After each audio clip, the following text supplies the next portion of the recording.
इस फिल्म की शुरुआत में हम मैथ्यू नाम के एक लड़के को देखते हैं जो कि अपनी स्टडी के लिए अमेरिका से पेरिस आता है। फिर एक दिन जब मैथ्यू मूवी देखने जाता है तब वहां पर उसे इसाबेल नाम की एक लड़की मिलती है। मैथ्यू को देखकर इसाबेल उससे कहती है कि मैंने तुम्हें यहाँ पहले भी देखा है, तुम अक्सर यहाँ मूवी देखने अकेले आते हो। ये सब सुनकर वो इसाबेल से कहता है मुझे अमेरिका से आए हुए कुछ ही दिन हुए हैं और मेरा यहाँ कोई दोस्त नहीं है, इसीलिए मैं यहाँ अकेला ही आता हूँ। ये सुनकर इसाबेल उसे अपने भाई थियो से मिलाती है। फिर तीनों बैठकर यही बातें करने लगते हैं और फिर वहां पर लड़ाई हो जाती है और पुलिस आकर वहां पर लाठी चार्ज करना शुरू कर देती है। ये तीनों कैसे न कैसे वहां से बचकर भाग जाते हैं। मैथ्यू इन दोनों से मिलकर बहुत खुश होता है क्योंकि अब उसे यहाँ नए दोस्त मिल चुके थे। घर आने के बाद मैथ्यू अपनी माँ को एक लेटर लिखता है, लेकिन जब से वो इसाबेल से मिला है तब से वो केवल उसी के बारे में सोच रहा होता है। फिर अगले दिन मैथ्यू को थियो का कॉल आता है और वो उसे डिनर के लिए अपने घर इन्वाइट कर रहा होता है। फिर रात में मैथ्यू थियो के घर पहुंच जाता है। यहाँ इसाबेल उसे अपने माँ बाप से मिलवाती है। फिर डिनर के टाइम इसाबेल के पिता मैथ्यू से कई सारी बातें कर रहे होते हैं, लेकिन मैथ्यू का सारा ध्यान केवल इसाबेल पर होता है।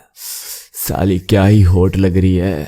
डिनर खत्म होने के बाद इसाबेल की मोम मैथ्यू को यहीं पर रुकने के लिए कहती है। अगले दिन इसाबेल के माँ बाप को किसी काम से बाहर जाना होता है, लेकिन जाने से पहले वो घर में एक चेक छोड़ देते हैं ताकि वो अच्छे से इंजॉय कर सके। उनके जाने के बाद मैथ्यू उन दोनों से कहता है कि मुझे अब अपने घर जाना चाहिए, लेकिन वो दोनों उसे अपने घर नहीं जाने देते। इसके बाद इसाबेल मैथ्यू को एक किस करती है, साथ ही वो अपने भाई को भी किस करती है और फिर वो यहाँ से उठकर चली जाती है। ये सब देखकर मैथ्यू को काफी अजीब लगता है।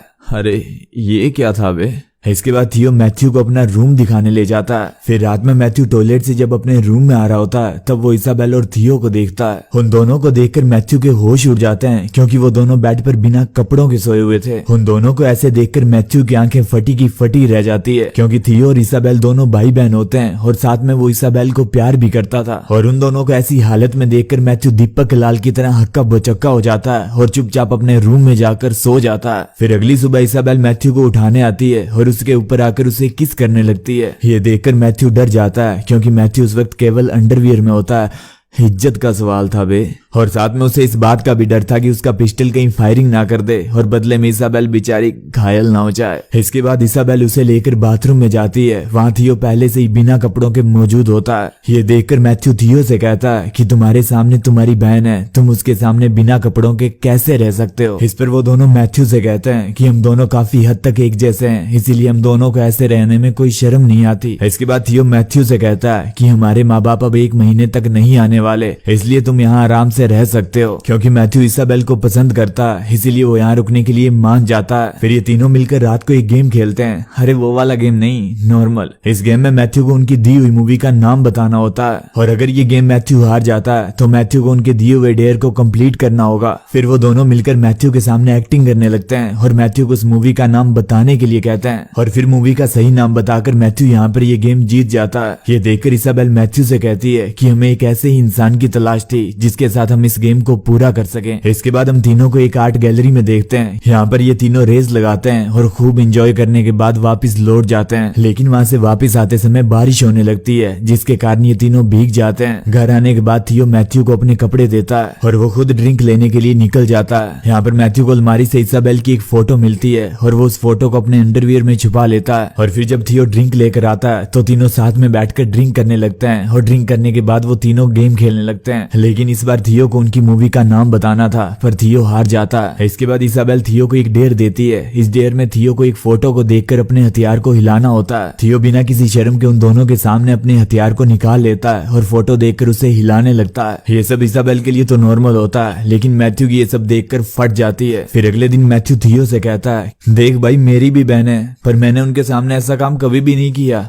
तू कैसे कर लेता है बे बड़वे। ये सब सुनकर थियो मैथ्यू से कहता है कि हम दोनों जुड़वा हैं और जब हम पैदा हुए थे तो हम दोनों आपस में जुड़े हुए थे। हमारा शरीर बेशक अलग अलग है लेकिन हमारा दिमाग एक ही है और हम एक दूसरे के बिना जिंदा नहीं रह सकते। ये सब सुनकर मैथ्यू काफी हैरान होता है। इसके बाद वो तीनों मिलकर फिर से वही गेम खेलने लगते हैं। इस बार इसमें एक इंसान को मूवी का डायलॉग बोलना था और दूसरे को उसका नाम बताना था और अगर वो मूवी का नाम नहीं बता पाया तो उसे एक डेयर दिया जाएगा। यहाँ पर थियो एक एक्टिंग करता है लेकिन वो दोनों उस मूवी का नाम नहीं बता पाते, जिसके बाद थियो उन दोनों को एक डेयर देता है। यहाँ पर वो इसाबेल को मैथ्यू के साथ साथ गपागप करने के लिए कहता है। डेयर के अनुसार इसाबेल अपने कपड़े उतारने लगती है, लेकिन ये सब देखकर मैथ्यू की फटकर 464 हो जाती है, मतलब 464। मैथ्यू अपनी इज्जत बचाता हुआ भागकर बाथरूम में चला जाता है, लेकिन जब वो बाथरूम से बाहर आता है तो थियो उसको पकड़ लेता है और फिर दोनों भाई बहन मिलकर मैथ्यू के कपड़े उतारने लगते हैं। उनको मैथ्यू के इंटरव्यू से इसाबेल की एक फोटो भी मिलती है। ये सब देखकर वो दोनों हंसने लगते हैं। इसके बाद मैथ्यू और इसाबेल गपागप करने लगते हैं। इसके बाद मैथ्यू को मालूम होता है कि इसाबेल अभी तक